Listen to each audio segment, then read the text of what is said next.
एवं बहुविधा यज्ञा वितता ब्रह्मणो मुखे कर्मजान् विद्धि तान् सर्वानेवं ज्ञात्वा विमुक्षसे.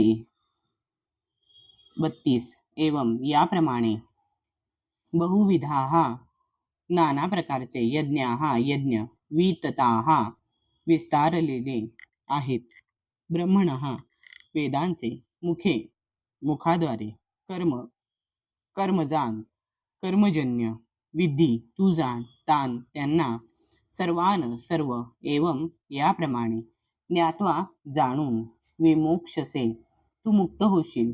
हे सर्व विविध प्रकारचे यज्ञ वेदसंमत आहेत आणि ते सर्व विविध प्रकारच्या कर्मांपासून उत्पन्न झाले आहेत. याप्रमाणे त्यांना जाणल्यावर तू मुक्त होशील.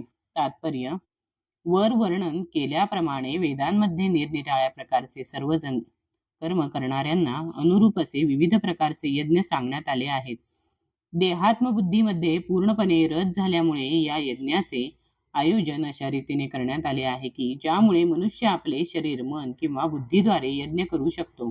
परंतु या सर्वांचा अंतिम उद्देश मनुष्याला शरीरातून मुक्त करणे हाच आहे. याला भगवंतांनी स्वतः या ठिकाणी पुष्टी दिली आहे.